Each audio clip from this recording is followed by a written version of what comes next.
polinomiméticos, randomiméticos, adrenomiméticos y adrenomiméticos. ¿No?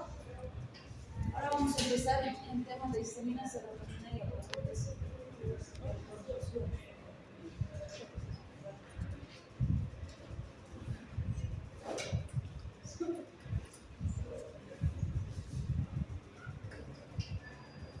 Bien, les voy a subir este fin de semana una práctica, la siguiente práctica para que estén trabajando, cualquier duda la siguiente clase me dicen también, ¿ya? Bien, cuando hablamos de este tema de histamina, serotonina y alcaloides de por el suelo, en realidad vamos a ver que son tres temas, porque por un lado hablamos de histamina y todos los fármacos relacionados a histamina, por otro lado serotonina y por otro lado cortisol. Entonces son tres temas completos que vamos a ver. Nuestros objetivos, como siempre, van a ser entender las características farmacológicas, primero repasar un poquito la fisiología de estos compuestos, para entender cómo y de qué forma nos vamos a beneficiar de usar agonistas o antagonistas de estas sustancias. Y eso es lo que vamos a ir analizando, ¿sí? Entonces vamos a empezar con la histamina. Cuando hablamos de la histamina, vamos a ver que este es un derivado de la L-cisteína. Esta va a ser distribuida ampliamente en el reino animal y vegetal. Tenemos, por ejemplo, en plantas, animales que tienen venenos, que son ponzoñosos, que por un lado contienen sus venenos histamina y por otro lado, pues cuando ellos se producen una picadura o cuando estamos en contacto con las plantillas que son venenosas, eso genera una reacción de gran liberación de histamina en el organismo. Entonces, realmente han sido descritas muchas reacciones relacionadas a histamina en el reino animal y vegetal. Y por supuesto, nosotros como individuos también vamos a producir histamina en nuestro organismo y va a mediar varias respuestas que vamos a ir analizando. Entonces, si vemos algunas características cinéticas y dinámicas de la L-cisteína, o más bien de la histamina, hemos dicho que de la L-cisteína la vamos a sintetizar. La enzima es la histamina descarboxilasa o decarboxilasa, que va a generar una eliminación de un grupo carboxilo y eso va a producir la histamina. Esa histamina que sintetizamos puede almacenarse en vesículas, en las células conocidas como granulocitos. Si se acuerdan, cuando veíamos en microscopio a los mastocitos, a los basófilos, los describíamos como granulocitos porque en su interior tienen vesiculitas que están llenas de puntitos cuando las miramos, parece que tuvieran granitos. Y esa apariencia de granulocitos es lo que les da esa denominación. Y están así justamente porque tienen vesiculitas que están llenas de histamina, que no está solamente histamina, sino que están otros compuestos más como conductina, heparina y otro tipo de compuestos que van a catalizar sus reacciones, ¿sí? También vamos a ver que se pueden degradar y en el organismo se van a degradar a otros metabolitos como la metilhistamina y ácido metilmidanazol acético, que van a ser metabolitos dosables en muestras como la orina, por ejemplo, ¿sí? Y cuando hablamos de la excreción, pues vamos a ir eliminando estos compuestos también en distintas situaciones. Entonces, cuando vemos dónde está distribuida la histamina en nuestro organismo, ¿qué es lo que vamos a ver? Primero, que podemos encontrar ciertas cantidades de histamina en absolutamente todos los tejidos del organismo. No va a estar suelta, libre, sino que va a estar acumulada en gránulos y esos gránulos van a estar distribuidos en distintas localizaciones. Y cuando se producen ciertas respuestas, van a liberarse. Entonces, por ejemplo, en nariz, boca, pies, vasos sanguíneos, superficies expuestas, vamos a tener la presencia de estos compuestos que pueden liberarse en cualquier momento. Por eso es que, por ejemplo, yo podría tener una reacción alérgica en la piel, ¿sí? Siempre en contacto con una planta, por ejemplo, como la hiedra venenosa, entonces se puede producir una reacción y en la piel pueden empezar a aparecer lesiones, prurito, urticaria, etc. Lo mismo en la boca, por ejemplo, si me da una reacción alérgica a un alimento, yo ingiero el alimento y va a empezar una reacción que se va a originar ahí, pero puede distribuirse de forma sistémica por las señalización química que se van a producir. Entonces, realmente tenemos una distribución sumamente amplia. Por otro lado, vamos a ver que en las neuronas, en el sistema nervioso central, en el sistema gastrointestinal, también van a estar presentes y pueden catalizar otro tipo de reacciones. Por ejemplo, una reacción de tipo alérgica a nivel cerebral puede producir edema cerebral con graves consecuencias, incluso la muerte del paciente, ¿no? Y a nivel gastrointestinal, en general, se va a asociar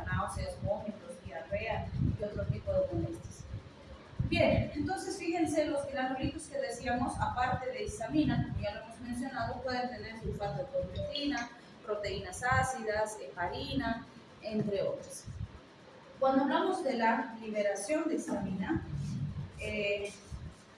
lo que vamos a ver es que la histamina se puede liberar por varios tipos diferentes de estímulos. Entonces, vamos a ver, por ejemplo, que el más conocido es la reacción del sistema inmune, ¿sí? Es decir, que cuando se produce una reacción mediada por anticuerpos, por antígenos, la presencia de antígenos, entonces el sistema inmune va a reaccionar y va a hacer que se libere histamina, junto con los mediadores inmunológicos. Entonces tenemos respuestas de tipo 1, que son las de alta complejidad, muy intensas, muy peligrosas, mediadas sobre todo por IgEs, que suelen producir crisis, rashes, edemas de glotis y demás, o respuestas un poquito más controladas, pero más crónicas, como las que van a estar mediadas por el complemento y las inmunoglobulinas G y M respectivamente. Pero en cualquiera de los casos, el elemento fundamental de activación, en este caso de liberación de histamina, en este caso, va a ser la unión de un antígeno con un anticuerpo y la respuesta del sistema inmune. Pero resulta que no es solo el sistema inmune que puede hacer que se libere histamina, sino que también vamos a ver que, por ejemplo, cualquier tipo de lesión química o de lesión mecánica puede producir este tipo de reacciones. Tenemos, por ejemplo, como acá mencionamos, a la morfina y a la tubocurarina. La morfina es un fármaco que utilizamos para controlar dolor, ¿sí? Y la tubocurarina es un relajante muscular, entonces normalmente se usa en situaciones donde hay espasmo o donde queremos que el músculo del paciente se relaje. Entonces, fíjense, son fármacos que vamos a utilizar con un objetivo terapéutico específico y de ninguna manera cuando los usamos queremos que se libere histamina, ¿sí? Pero ¿qué va a pasar? Resulta que estos, o por ejemplo la morfina, la tubocurarina, pueden producir lesión del mastocito química, ¿sí? Entonces, como efecto adverso de la utilización de estos fármacos, se va a liberar histamina porque se va a lesionar el mastocito y va a liberar su histamina. Pero nuestro objetivo terapéutico no es liberar histamina, es controlar el dolor o relajar el músculo, ¿sí? Pero va a haber liberación de histamina y en este caso no hay una reacción de tipo antígeno-anticuerpo, sino que es una lesión química que se produce del mastocito y por eso libera su histamina, ¿sí? En el caso de lesiones mecánicas, han debido ver que, por ejemplo, si un paciente tiene un traumatismo, se ha torcido el tobillo, le han dado un golpe, etcétera, también va a haber liberación de histamina, pero en este caso por un trauma físico, por la lesión de las células, por una lesión física que va a hacer que se desgranule el mastocito y que libere histamina. Y ahí pues no tenemos fármacos, no hay una reacción de tipo antígeno-anticuerpo, pero sí va a haber edema, liberación de histamina, mediadores del dolor, etcétera, como parte de la respuesta por esa lesión o ese trauma físico que ha sufrido el paciente, ¿sí? Entonces, cualquiera de esas circunstancias puede determinar liberación masiva de histamina como parte de la respuesta. ¿Qué es importante también considerar? En varias de las localizaciones, la liberación de histamina se autolimita, es decir, por ejemplo, a nivel de piel, a nivel de sangre, si se ha liberado histamina, mediadores de inflamación, etc., llega un momento en el que el propio organismo genera un freno y dice suficiente, ya no liberen más mediadores porque ya tenemos una respuesta suficientemente intensa. Pero en el pulmón específicamente no existen esos sistemas de regulación que dicen hasta aquí suficiente, ya no se active más. En el pulmón puede seguir y seguir exacerbándose la respuesta y por eso es que cuando tenemos, por ejemplo, crisis asmáticas, en general necesitamos intervenir con fármacos porque si no lo hacemos el paciente se puede descompensar, puede llegar a exacerbarse la crisis y puede colapsar el paciente, ¿sí? Bien, entonces en resumen, en base a todo lo que hemos dicho, vamos a ver que la lesión celular, que ya hemos dicho que puede ser química, puede ser mecánica, puede ser por reacción del sistema inmune, va a producir liberación de histamina. Entonces fíjense ahí tenemos un mastocito que se ha lesionado, en este caso se ha activado por inmunoglobulinas y está liberando histamina en grandes cantidades. Esa liberación de histamina, ¿qué va a producir? Por un lado, modulación de liberación de péptidos desde los nervios, es decir, va a activar señalización química que amplifique la respuesta. También vamos a ver que se produce una vasodilatación local, lo cual va a aumentar la perfusión a nivel celular y va a determinar la llegada de células inflamatorias, mediadores inflamatorios para potenciar la respuesta inflamatoria, salida de mediadores inflamatorios y migración de células inflamatorias y anticuerpos. Al mismo tiempo, fíjense, esa masiva liberación de histamina también nos va a producir esa quimiotaxis de las células inflamatorias, neutrófilos, eosinófilos, monocitos, linfocitos, etc. Pero este es el punto interesante. Vamos a tener inhibición de los linfocitos B y T y también inhibición de la liberación del contenido de los lisosomas. Si se fijan, todo lo que hemos descrito antes de este punto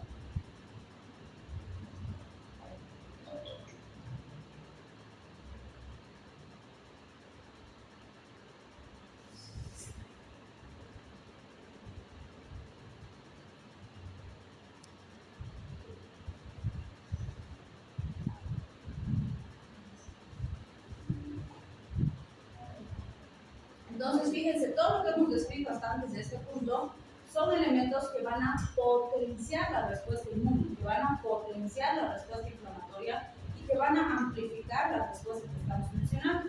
Pero este último de inhibir linfocitos B, inhibir linfocitos T, inhibir la actividad de los lisosomas, ¿qué haría? ¿Va a potenciar esa respuesta que hemos descrito o la va a contrarrestar? ¿Qué dicen?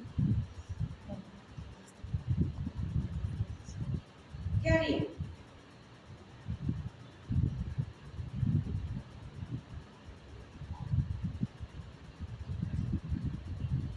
¿Ayudaría o perjudicaría?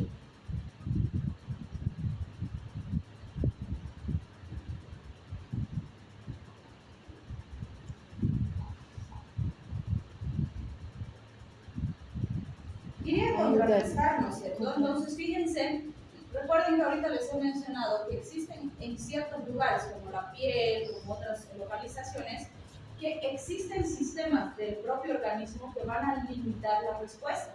Esto, al inhibir a los linfocitos B, los linfocitos T y los lisosomas, lo que está haciendo es frenar la respuesta excesiva de este sistema, ¿sí?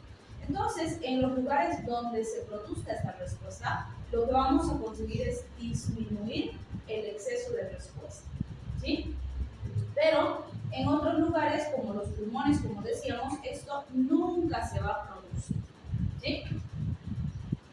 Bien, cuando hablamos de los tipos de receptores de este sistema, lo que vamos a ver es que tenemos receptores de tipo H1, H2, H3 y H4. Los que más se han estudiado y se conocen mejor, obviamente, son los H1, porque son los primeros que se han descrito y se han analizado.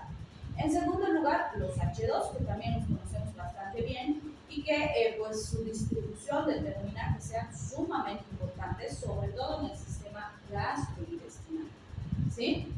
En cambio, H3 y H4, si bien ya se los conoce, se ha visto que tienen papeles bastante importantes, todavía hay varios factores que nos faltan conocer, analizar e investigar al respecto, pero se está trabajando en ello. Entonces, fíjense, vamos a recordar un poquito algunas de sus características. Por ejemplo, los receptores H1 resulta que tienen una similitud estructural muy cercana a los receptores muscarínicos. Y eso nos va a permitir entender por qué algunos antihistamínicos pueden tener efecto colinérgico, por ejemplo, o anticolinérgico en su caso. En el caso de los receptores H2, vamos a ver que estos van a trabajar sobre los receptores de serotonina. También tienen similitudes estructurales con estos y van a ver que hay fármacos que actúan en los receptores H2 y que también tienen acción en los receptores de serotonina. Entonces nos da esa dualidad de respuesta, como vamos a ver, ¿sí? H1 y H2 se encuentran ampliamente distribuidos a nivel de encéfalo, pero a nivel postsináptico, ¿sí? En cambio, H1, aparte de esto, también se va a encontrar en el endotelio, en el músculo liso y las terminales nerviosas. En estas localizaciones trabaja mediante sus respuestas por proteínas GQ, ¿sí? Y si son GQ, ¿cuál es la sustancia efectora? Ya visto en autónomo. fosfolipasa C, ¿sí? Entonces vamos a tener aumento de IP3, diacilglicerol y calcio, ¿sí? En cambio, cuando hablamos de los H2, fíjense a nivel del encéfalo, aparte de que se encuentra a nivel del encéfalo, como hemos dicho, la mucosa gástrica es uno de sus sitios fundamentales de actividad. Después las tenemos en las células inmunitarias y en los miocardiocitos también. Estos van a trabajar con proteínas GLC y con proteínas GQ. Entonces, en algunos lugares trabajarán con adenosiclasa y en otros trabajarán con fosfolipasa C. También van a potenciar sus acciones. En el caso de H3 y H4, si bien no se conocen muchas características de estos dos subtipos de receptores, se ha visto que entre ellos tienen hasta un 40% de similitud estructural. Eso nos da algunos indicios de que probablemente los fármacos que actúen sobre los receptores H3 de alguna forma van a actuar en los H4, van a tener alguna repercusión. El cómo es lo que todavía se está estudiando, pero esa similitud estructural determina que probablemente los fármacos que actúen en uno también puedan actuar sobre el otro o influir de alguna forma al otro, ¿sí? Los H3, fíjense, tienen amplia distribución también a nivel del encéfalo, pero a diferencia de los anteriores, es una distribución a nivel presináptico, no postsináptico. También lo tenemos distribuido en neuronas, por lo que se cree que comandan procesos que se comandan a nivel neurológico central, en el plexo mientérico y pues van a trabajar sobre todo con proteínas GI, que son inhibitorias. Entonces van a disminuir adenosiclasa, van a disminuir AMP cíclico para mediar sus respuestas y también se ha visto una alteración o disminución significativa en la liberación de varios neurotransmisores. En el caso de los H4 tenemos amplia distribución a nivel de leucocitos, médula ósea roja y sangre circulante, por eso es que se cree que tiene una función bastante importante en lo que es el sistema hematopoyético, pero todavía se está estudiando. Estos van a trabajar sobre todo con proteínas GI también, o sea, también son inhibitorios, pero aumentan la quimiotaxis de los eosinófilos y de los mastocitos a los sitios de respuesta. Entonces todavía se los está analizando. Esto lo vamos a entender mejor cuando recordemos cuáles son los elementos que se conocen en relación a la respuesta que van a producir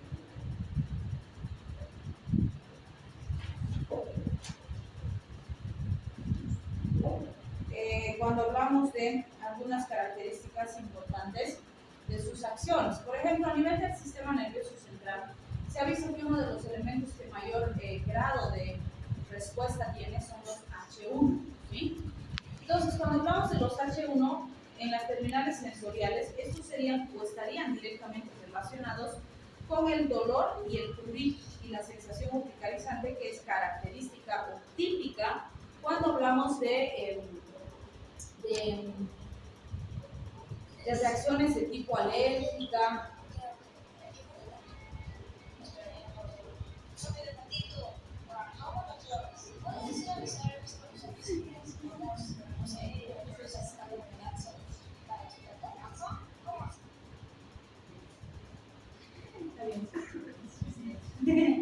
Entonces, cuando hablamos de los H1, vamos a ver que estos están muy ligados, decíamos, a las respuestas urticalizantes, el prurito, la sensación de quemazón, el eritema, todo lo que vamos a ver en una reacción de tipo alérgica, ¿sí?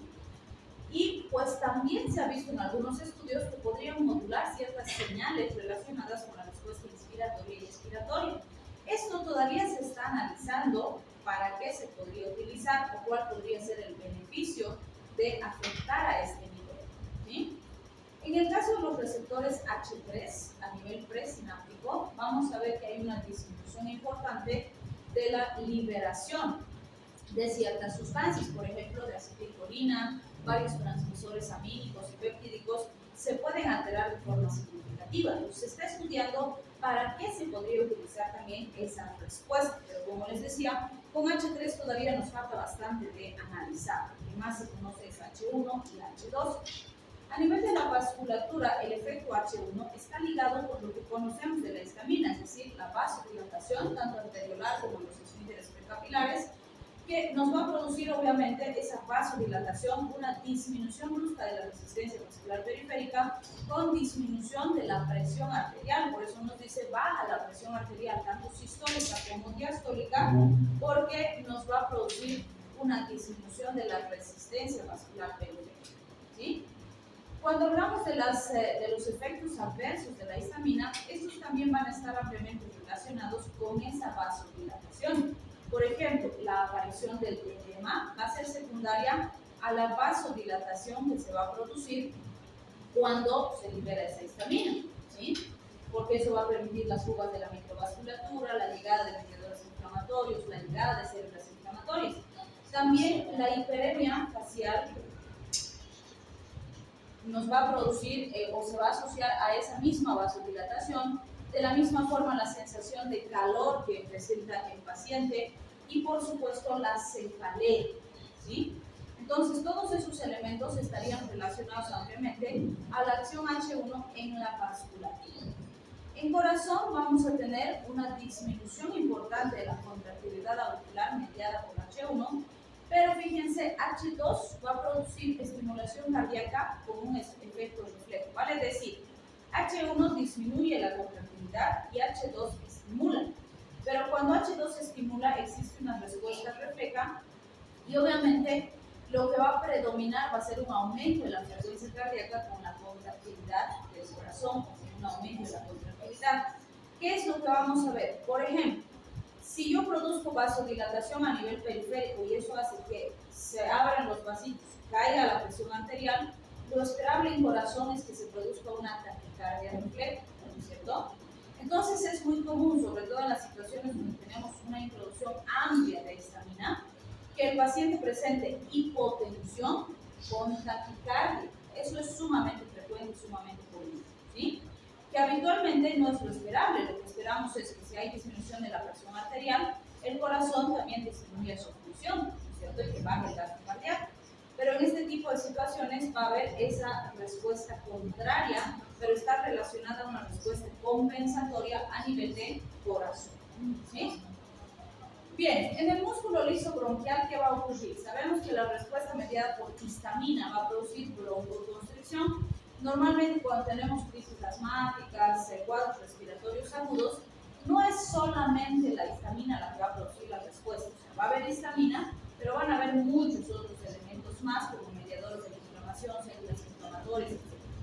Pero la histamina va a potenciar esa respuesta a nivel respiratorio, ¿sí?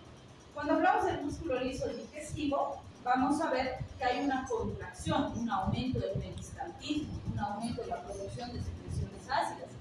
Entonces, en general, la histamina va a estar ligada a un aumento de la actividad gastrointestinal. En otros músculos lisos, como el útero, por ejemplo, se va a aumentar de forma significativa la contractilidad. ¿Qué puede determinar eso? Una contracción intensa a nivel del músculo uterino. Por eso es que, por ejemplo, las embarazaditas, si tienen algún accidente con un animalito ponzoñoso, una mordedura de araña, una picadura de algún insecto, etc., se puede empezar a contraer el uterito y pone en riesgo el binomio madre-niño, ¿sí? Entonces hay que controlar de forma bastante eficiente. Bien, cuando hablamos de los tejidos secretorios, lo que vamos a ver es que la acción sobre los receptores H3 va a determinar disminución de la secreción estimulada de ácidos. En cambio, fíjense, la acción sobre H2 aumenta todas las secreciones. Va a aumentar la secreción a nivel del intestino delgado y grueso, va a aumentar las secreciones producidas en las células parietales, incluyendo ácido clorhídrico, factor intrínseco y demás, y va a aumentar la actividad de las células principales, produciendo mayor cantidad de pepsina y gastrina. Entonces, realmente H2 produce un aumento de todas las secreciones gastrointestinales. En otros tejidos glandulares puede inducir una descarga de médulas suprarrenales, por ejemplo, a dosis altas, que nos puede servir en algunos procedimientos diagnósticos para entender algunos parámetros. ¿Quieren descansar un ratito? ¿No? ¿Sí? Ya, 5 minutos. Entonces, lo que se ha hecho es agarrar grupos de coballitos y se ha suprimido la expresión del receptor H3. porque lo que se quería ver era qué iba a ocurrir cuando se suprimía ese receptor. Entonces, lo que se ha visto es que al haber ausencia del receptor H3, primero ha habido una disminución significativa del consumo energético del cobayo. Y eso ha hecho que empiece a surgir obesidad, es decir, los cobayitos han empezado a engordar sistemáticamente. Además, ha habido un aumento de la ingesta energética, es decir, aparte que subía más de peso el cobayo, entonces empezaba a comer más, tenía mucha ansiedad por comer mayor cantidad de alimentos. Además, empezó a aparecer resistencia a la insulina, lo cual aumentaba el riesgo de que el cobayo desarrolle con el tiempo diabetes, ¿sí? Y pues obviamente de forma compensatoria a todos estos cambios que hemos descrito, existía una concentración alta de leptina e insulina que estaban tratando de responder a esos cambios metabólicos en el cobayo. Entonces, en base a sus estudios se llegó a la siguiente conclusión y se dijo: la ausencia del receptor H3 estaría asociada a mayor riesgo de obesidad y mayor riesgo de diabetes. Entonces, a partir de eso nace una hipótesis y dicen: ¿será que si estimulamos los receptores H3 podríamos disminuir el riesgo de diabetes y de obesidad? ¿Sí? Que obviamente para poder aceptar ese tipo de hipótesis necesitamos estudios que respalden ese resultado y que nos muestren que realmente se podría conseguir ese resultado, ¿no? Pero a partir de eso pues se ha empezado a experimentar y a tratar de encontrar ese tipo de respuestas y se están probando receptores o bueno, fármacos en realidad que actúan en los receptores H3 para ver si se podría de alguna forma conseguir ese tipo de manipulación, ¿sí? Pero por el momento pues solamente es una hipótesis, no tenemos evidencia que demuestre que sí se puede o que no se puede. Entonces fíjense, cuando hablamos de la triple respuesta, normalmente usamos esta triple respuesta para describir lo que va a ocurrir cuando tenemos un paciente con una respuesta de tipo alérgico, ¿no? ¿A qué se refiere la triple respuesta? Rubor, prurito y edema. ¿Por qué? En las reacciones alérgicas, estos tres elementos suelen no faltar, es decir, un paciente con alergia va a tener rubor, prurito y edema. No es lo único, evidentemente, puede tener otras cosas como rash, edema de tiroides, otro tipo de alteraciones, pero estos tres suelen estar siempre constantes.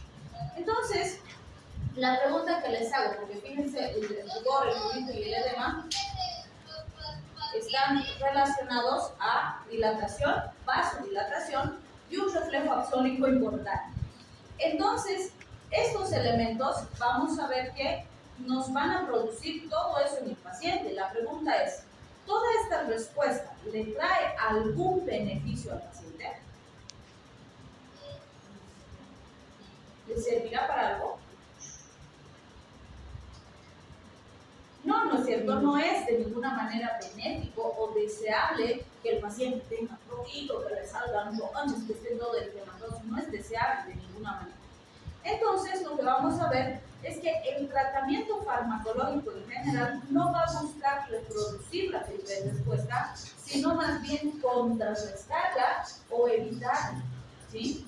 De este modo vamos a poder entender que obviamente no vamos a buscar fármacos que induzcan respuesta histamínica, sino más bien fármacos que sean antihistamínicos, ¿sí? Y eso es lo que más usamos en terapéutica.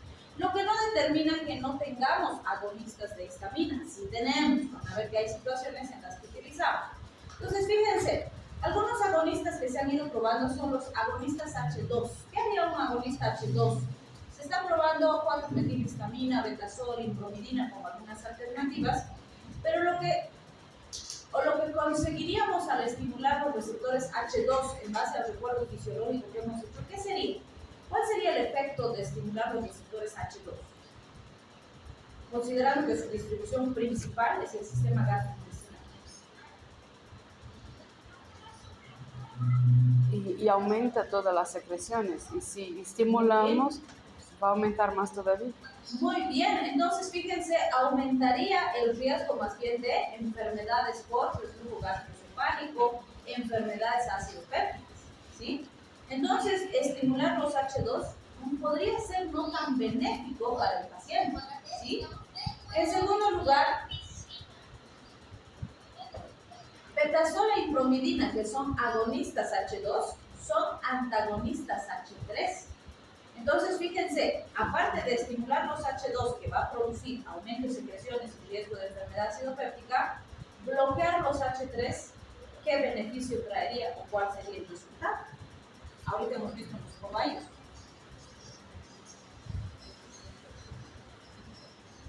No escuché la explicación del cobay. ¿Qué les ha pasado a los cobayos cuando hemos bloqueado sus receptores H3? ¿Engordó? Obesidad y Por eso la diabetes. ¿no es cierto? Entonces, fíjense, estos, aparte de que precipitarían una enfermedad acidopéptica, aumentarían el riesgo de obesidad y de diabetes. ¿Eso será benéfico? No. No. Entonces, claro, se está probando en el laboratorio para ver el resultado, el impacto, pero por estos resultados parece que no serían muy útiles, ¿no es cierto? Más bien serían peligrosos, ¿sí? En el caso de los H3 se está probando 2-metilhistamina, imepip, R-alfa-metilhistamina, que al estimular receptores H3 se pretende que se pueda conseguir protección de diabetes y de obesidad, o que sea un factor de disminución del riesgo, pero se está probando todavía en experimentación, ¿sí? Pues esto es más a manera de que sepamos que sí se está trabajando con histamina.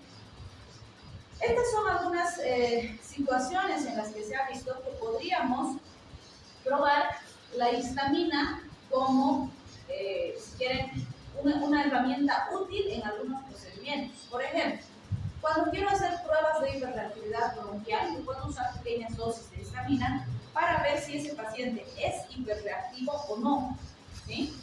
¿Por qué me serviría esto? Porque obviamente si yo expongo a unas pequeñas dosis de histamina a un paciente que no tiene hiperreactividad, tal vez estornude un poquitito y no le va a pasar gran cosa. Pero a un paciente que es hiperreactivo, esa misma pequeña dosis le puede originar una crisis asmática, ¿sí? Entonces se constituye en una prueba diagnóstica de hiperreactividad, ¿sí? Por supuesto, el requisito es que para realizar una prueba de ese tipo, tengo que estar en un medio controlado. Estaré en un hospital donde tengo todos los medios para revertir si se presentara una crisis, por ejemplo, y que se produzca la corrección adecuada del problema, ¿sí? También se puede usar histamina para evaluar la secreción ácida gástrica, en el sentido de que, pues, al estimular la secreción, puedo yo inducir y determinar si mi paciente está funcionando bien su secreción ácida o está fallando algo, ¿sí? Entonces también me sirve como medio diagnóstico.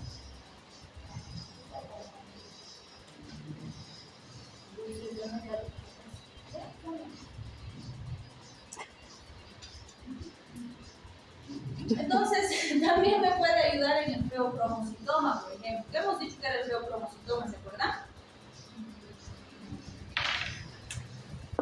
¿Qué era el feocromocitoma?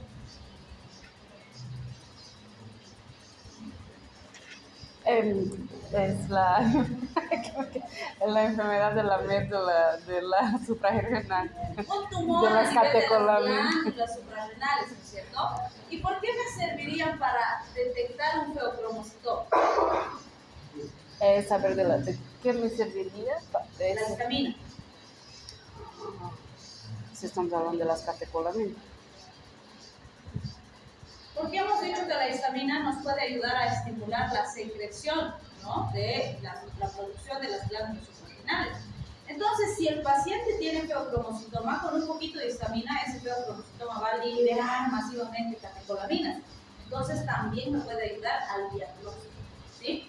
Pero fíjense, en todas estas situaciones tenemos que estar en un medio controlado, ¿sí?, donde pues podamos vigilar y determinar qué es lo que le vamos a decir al paciente.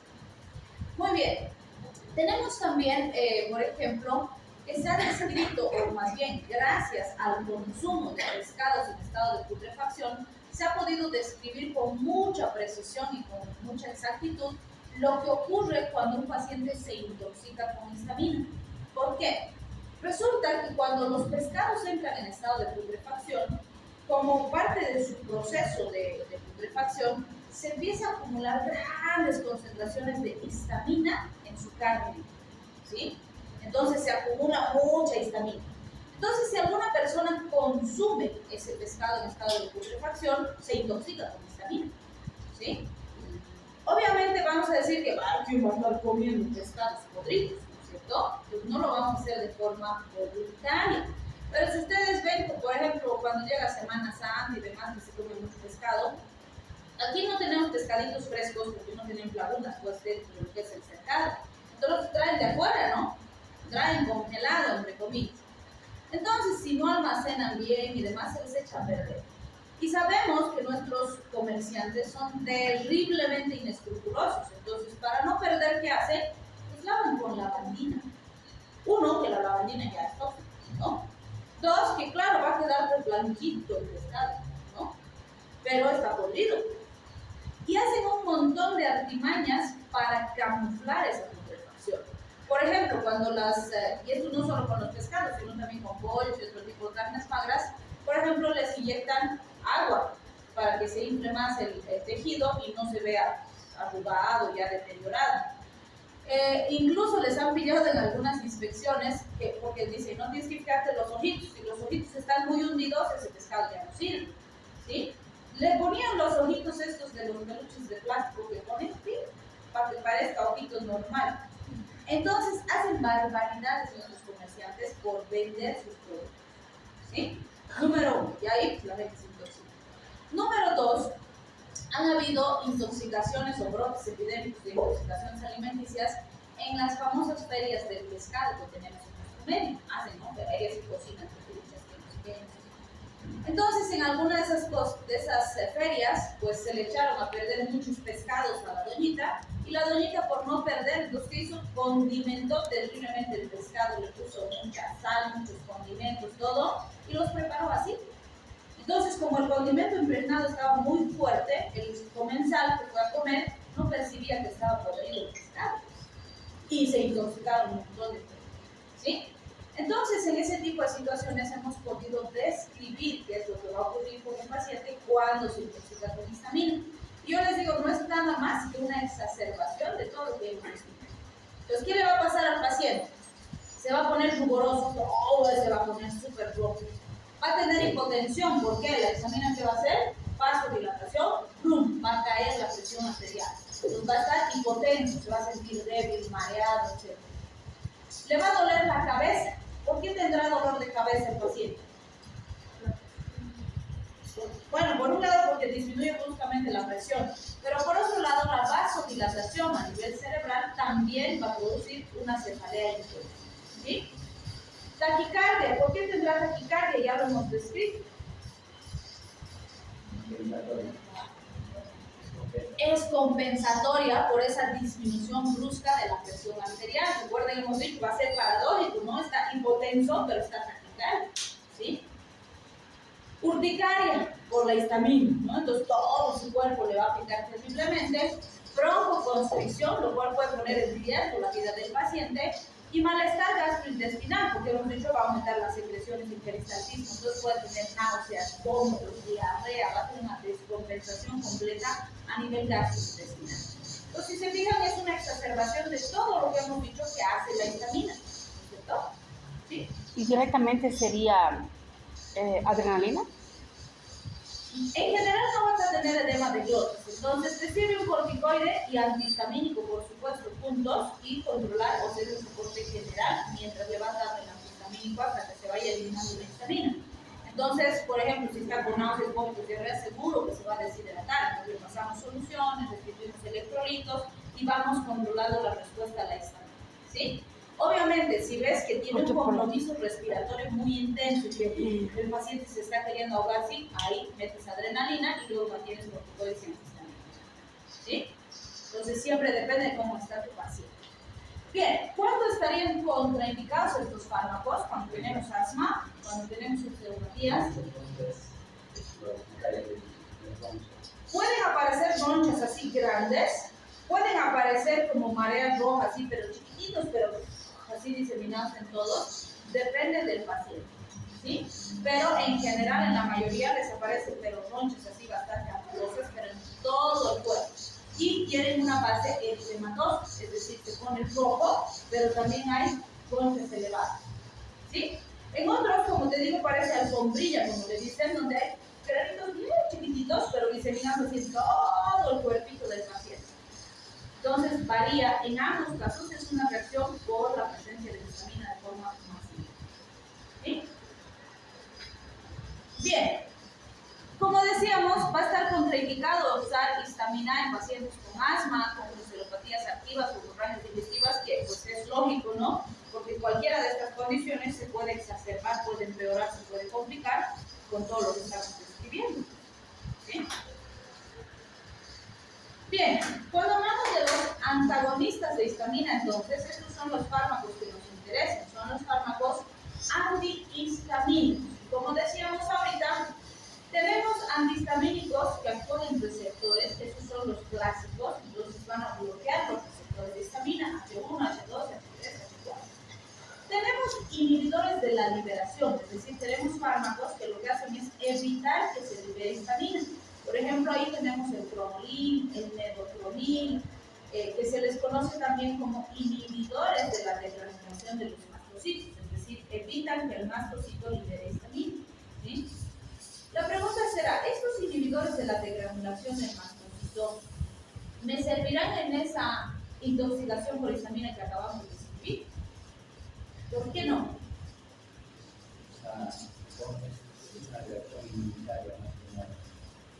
Claro, pero va a haber degranulación de mastocitos, se va a liberar histamina por los que los mastocitos la van a liberar. Estos que evitan que el mastocito libere su histamina, ¿me servirán en ese paciente que se ha intoxicado con un alimento? Si ya está intoxicado, si yo evito la degranulación, ya está el caso, ¿no? Muy bien, no me sirven en una crisis, no me sirven cuando el paciente ya está con el problema de histamina. ¿Por qué? Porque ya se liberó, pues. Y van a evitar que se libere más, pero no hacen nada con lo que ya está libre. Y cuando tengo una reacción en un paciente, una intoxicación, etcétera, lo que tengo que hacer es resolver lo que ya está libre. No me sirve de nada evitar que se libere más en ese momento, no es mi prioridad, por decirlo así. Entonces, estos fármacos, por ejemplo, son excelentes para prevenir una crisis, para evitar una reacción alérgica o para el tratamiento de mantenimiento. Pero cuando la reacción ya está bien instaurada, no me sirve, porque no me van a resolver lo que ya se ha producido, ¿sí? Muy bien. Y tenemos también los antagonistas fisiológicos. Por definición, ¿qué hemos dicho que es un antagonista fisiológico? El cuerpo, propio del cuerpo.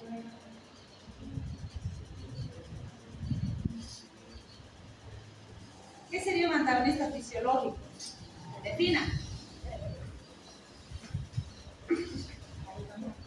Hemos dicho que va a contrarrestar la acción de la sustancia o va a contrarrestar el efecto de la sustancia, pero va a actuar en otro sitio, en otro receptor y con otra sustancia química, ¿verdad? Por eso era fisiológico, porque restaba la función, pero no en el mismo lugar, ¿sí? En cambio, el antagonista del receptor, donde está actuando la histamina, ahí va a ir a bloquear para que la histamina no actúe en su mismo receptor, ¿sí?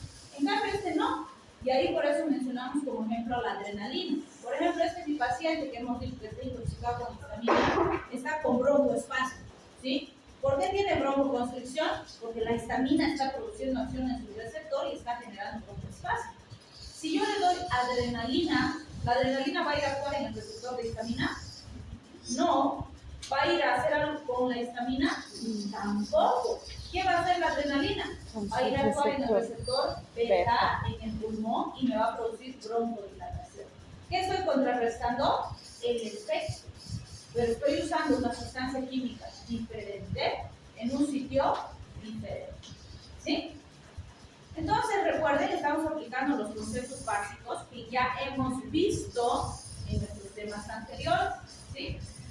Bien, vamos a empezar a analizar entonces algunos antagonistas. Evidentemente, los H3, como hemos dicho, tioperamida, probenprofil, están en estudio, pero los vamos a mencionar. H2 sí los vamos a analizar un poco porque son muy importantes, sobre todo a nivel del sistema gastrointestinal. Por ejemplo, simetilina, ranitidina, famotidina, nizatidina son algunos ejemplos de estos. Con seguridad de estos han debido escuchar hablar de la ranitidina, ¿sí? Que se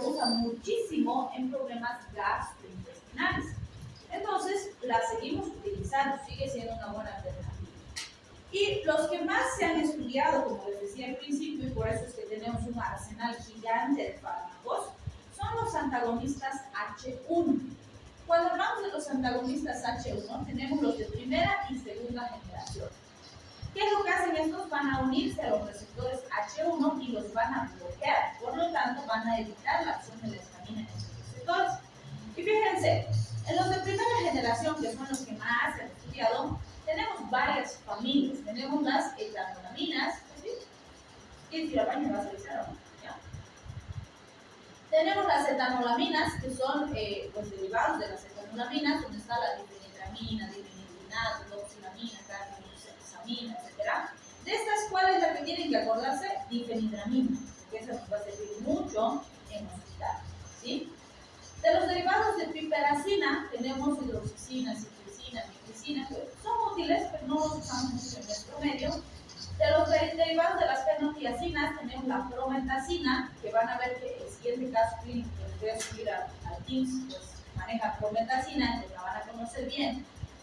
Las etilendiaminas, donde está pirilamina, tripelenamina, no usamos mucho en nuestro medio, pero es un grupo importante también.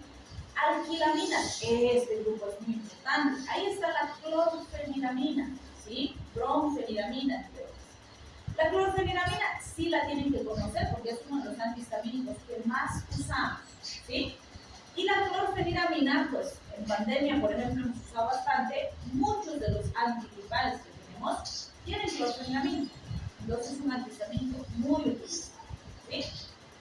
De los diversos tenemos la ciproctadina, que tampoco se usa mucho. Entonces fíjense, de primera generación, ¿cuáles no pueden dejar de saber? Difenidramina y clorfeniramina. Esas dos tenemos que manejarlas muy bien. De las de segunda generación, vamos a ver que la tendencia actual es usar más las de segunda generación que las de primera generación. Y vamos a ver que esto está relacionado con sus efectos adversos, ¿sí?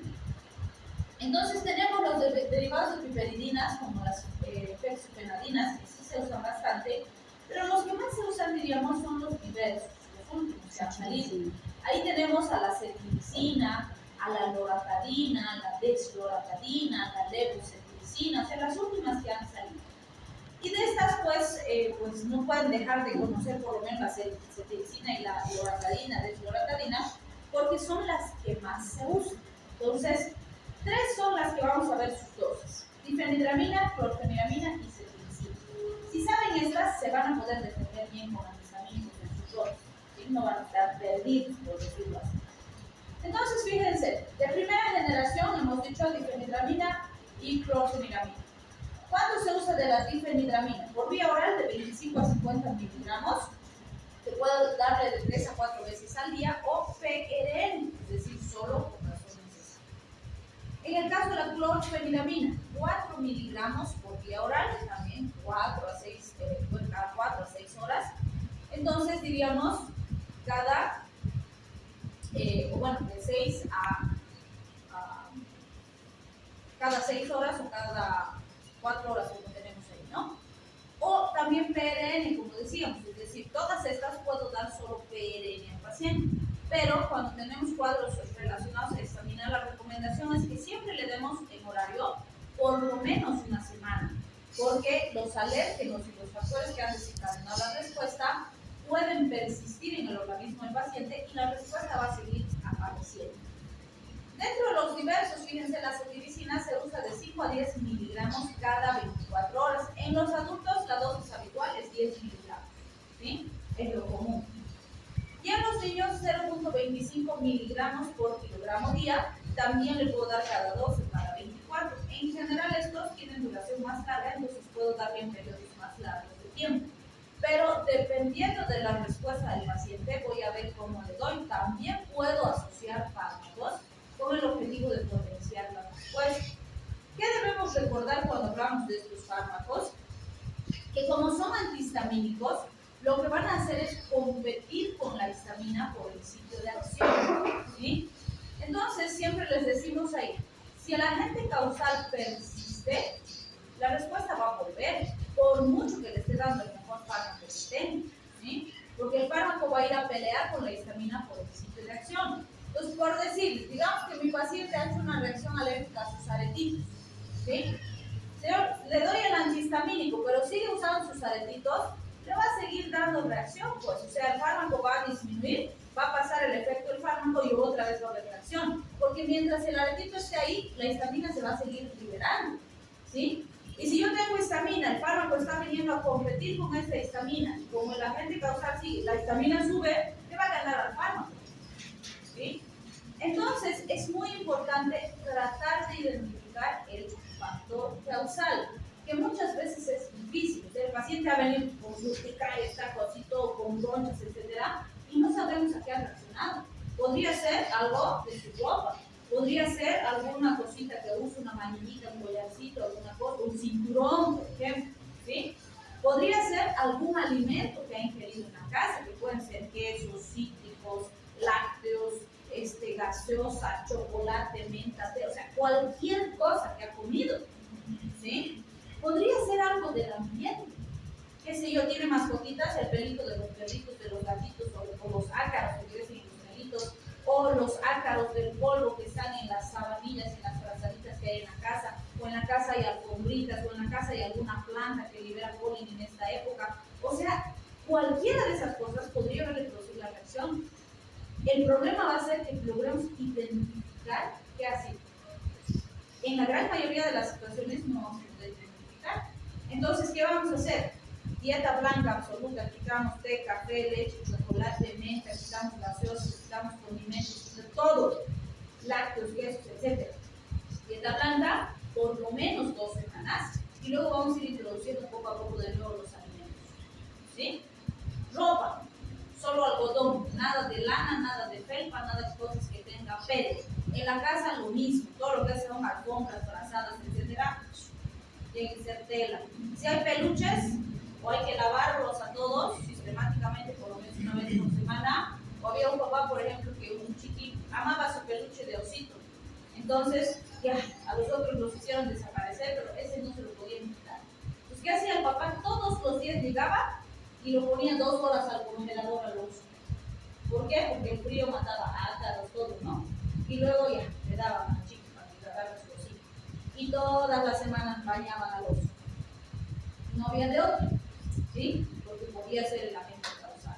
Si hay animalitos, no los vamos a sacar los animalitos, ¿no? Entonces, hay que bañarlos, peinarlos, tratar de que no juegue tanto con los animalitos. O sea, es complejo, se dan cuenta, una pinche alergia, ¿sí? Porque si no logramos identificar el qué, el problema va a persistir, ¿sí? Entonces, súper importante.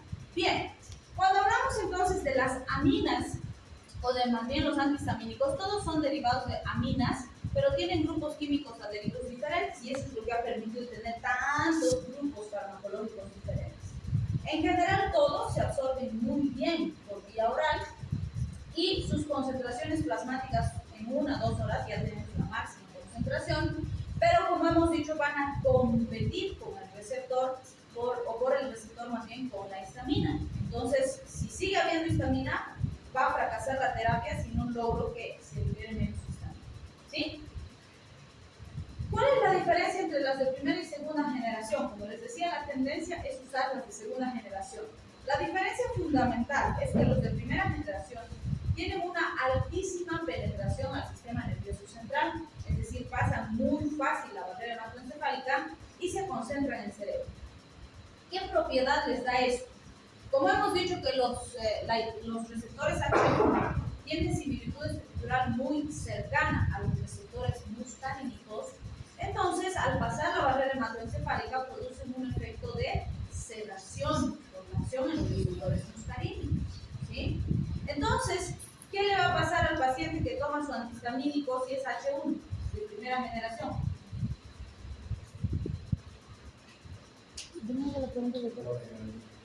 No, va a tener sueño, ¿sí? Entonces va a estar tomando su antihistamínico y va a estar así como ustedes en clase, ¿verdad? Entonces, si el paciente, por ejemplo, tiene que conducir para ir a su trabajo, conduce 1 hora, se me podría dormir mientras conduce. Súper peligroso, ¿se dan cuenta? Y no porque esté cansado ni nada, sino por el efecto del fármaco, porque sí tiene un efecto sedante bastante intenso. O imagínense si maneja maquinaria pesada, está demoliendo edificios y demás, que va a hacer barbaridades. súper importante cuando uso los de primera generación que me cerciore de que el paciente no tiene que estar despierto mientras usa el fármaco, ¿sí? Porque podría poner en riesgo su vida o la vida de terceras personas, ¿sí? Y fíjense lo paradójico, les decía cuando hablábamos de la pseudoefedrina y la combinación con clorfeniramina en los antigripales. Aparecieron primero antigripales que solo eran antigripales y después apareció, por ejemplo, Refrianex día, Refrianex noche, ¿sí? ¿Por qué? Porque se dieron cuenta que ese efecto de la clorfeniramina en el día era perjudicial para el paciente porque se dormía mientras trabajaba, mientras estudiaba. Y dijeron, pues es un factor de riesgo, entonces al de día le quitamos la clorfeniramina y le ponemos cafeína, y además el paciente está más activo, ¿sí? Y al de noche le mantenemos la clorfeniramina porque el paciente va a dormir más fácil, va a descansar mejor y al día siguiente se despierta más recuperado, ¿sí? Y fíjense, ese efecto sedante es tan significativo que cuando queremos tratar a un paciente que tiene trastornos del sueño, no está durmiendo bien, está con mucha dificultad para dormir, le podemos dar alprazolam, clonazepam, que son benzodiazepinas, son peligrosas, son adictivas, ¿sí? Si no duerme le vamos a dar en algún momento. Pero podemos empezar con antihistamínico, que es menos peligroso, menos riesgoso, menos adictivo. Entonces yo puedo darle antihistamínico. Le digo, Juanito, 1 hora antes de tu hora de dormir, te tomas tu clorfeniramina y va a dormir. Si eso no funciona, recién le voy a pasar a los benzodiazepinas, ¿sí? Entonces sí usamos por el efecto sedante hipnótico. ¿Sí? Bien. Y los de segunda generación, entre comillas, no tienen ese efecto sedante hipnótico. ¿Por qué me interesa eso? Porque si el paciente no se tiene que dormir, es mejor el de segunda generación. Sin embargo, siempre les digo, si ustedes revisan la posología de la cetiricina de segunda generación, van a ver que en sus efectos adversos dice sedación. ¿Sí? Yo digo, pues mentira, entonces sí produce. No, lo que ocurre es que si quieren, la permeabilidad no es absoluta. Es decir, los de segunda generación tienen mínimo ingreso a nivel del sistema nervioso central. Entonces, habitualmente los de segunda generación no producen sedación. Pero ¿cuál es el punto? Si yo aumento sistemáticamente las dosis del antihistamínico de segunda generación, puedo alcanzar niveles que sí hacen que penetre más al sistema nervioso y sí produzca sedación, ¿sí? ¿Y por qué les digo que esto es importante? Yo le digo a mi paciente, ok, te vas a tomar tu cetiricina cada 12 horas, solo en la mañana, solo en la noche. Se toma en la mañana, hay disminución del prurito, el paciente está más estable, todo. Está a las 10, 11 de la mañana y dices, ay, ya está otra vez. ¿Por qué? Porque si no he controlado el factor causal, la histamina se va a elevar y entonces el fármaco va a perder potencia. Entonces, ¿qué hace mi paciente? ¿Se va a esperar a la noche para tomar su antihistamínico? No, se va a volver a tomar. Entonces, lo que yo le he dicho que tomen cada 12 se está tomando cada 3 horas porque el prurito no lo deja en paz, ¿sí? Y ahí sí puede pasar la barrera hematoencefálica y alcanzar concentraciones suficientes para producir sedación, ¿sí? Entonces, insistimos, en condiciones normales, los de segunda generación no alcanzan concentraciones altas en el sistema nervioso central y por lo tanto no producen sedación. Pero si me excedo con las dosis, pueden producir sedación, ¿sí? Bien. El metabolismo va a ser a nivel de los microsomas hepáticos, va a ser un metabolismo bastante extenso y vamos a ver que la mayor parte de ellos se van a metabolizar por la CYP3A4 dentro del receptor B450. Por lo tanto, sí, los antihistamínicos son fármacos hepatotóxicos, ¿sí? Entonces es muy importante que yo evite asociar antihistamínicos con alcohol, con paracetamol o con fármacos que tengan hepatotoxicidad, ¿sí? Y pues los más antiguitos se tienen que dar más seguido porque su acción desaparece más rápido, pero los de última generación, los últimos que han salido, puedo darle cada 12, cada 24 horas con muy buenos resultados porque su vida media es más prolongada y eso me permite tener efectos más tiempo, ¿sí? Bien, entonces todos los efectos que hemos mencionado hasta ahorita están relacionados al bloqueo del receptor H1, pero también pueden producirse efectos de los antihistamínicos que no tienen relación al receptor H1, que están relacionados a su acción en otros receptores. Por ejemplo, hemos dicho que los antihistamínicos H1 van a actuar en el receptor muscarínico y lo van a bloquear. Entonces, ese efecto anticolinérgico me va a producir sedación en los pacientes. ¿Sí? Esa sedación que vemos es porque evidentemente atraviesa la barrera hematoencefálica, pero es por acción en el receptor muscarínico, no por acción en el receptor H1. ¿Sí? Entonces, la sedación, no se olviden, está ligada a la acción sobre el receptor muscarínico. ¿Sí? Esa misma acción en el receptor muscarínico, que es antimuscarínico además, permite que sean útiles en la cinetosis, esas náuseas, mareos que puede sentir el paciente, sensación de náuseas. También se puede estabilizar. Van a ver que hay varios antihistamínicos que se usan contra los mareos. En los pacientes que cuando viajan se marean y quieren vomitar, también les sirve. ¿Sí? Pero no es por la acción sobre el receptor H1, es por la acción en el receptor muscarínico. ¿Sí?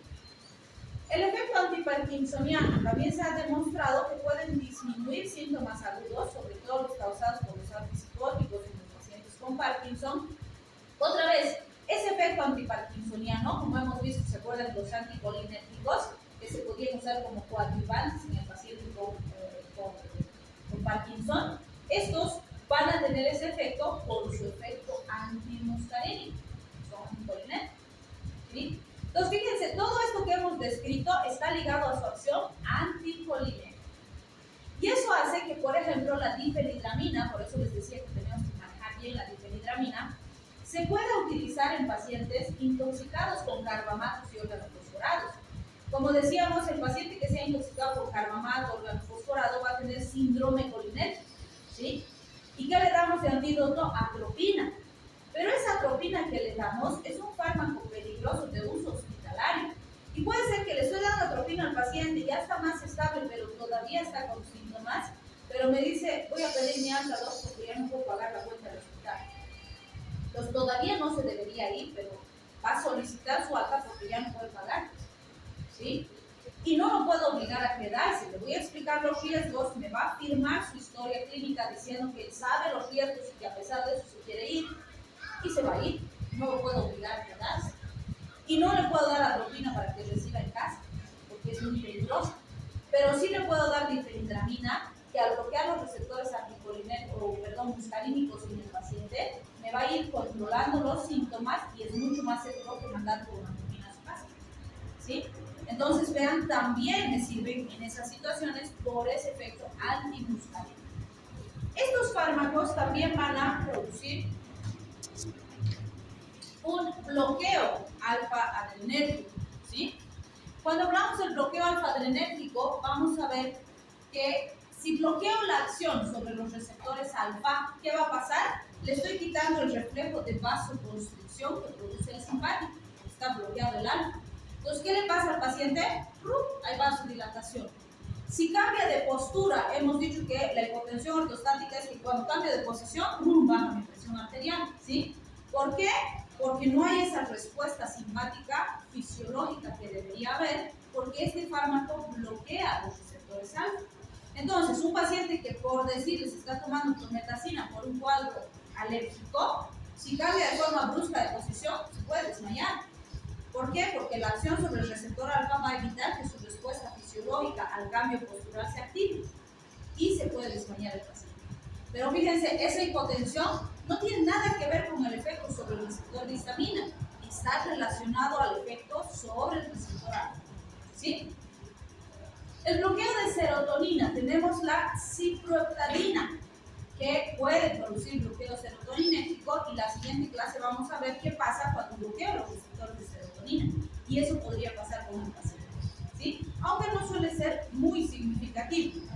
También se ha visto efecto anestésico local, sobre todo por los de primera generación. Recuerden que los anestésicos locales trabajan por acción sobre los canales de sodio, bloquean los canales de sodio y así pues evitan el paso del impulso nervioso.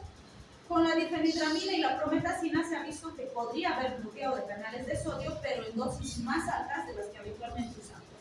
¿Sí? Y entre otros se ha visto que la cetirizina, que es antagonista H1 de segunda generación, también puede disminuir la liberación de histamina. Entonces eso hace que sea un antihistamínico más potente. Por eso es que la usamos bastante, porque es muy eficiente.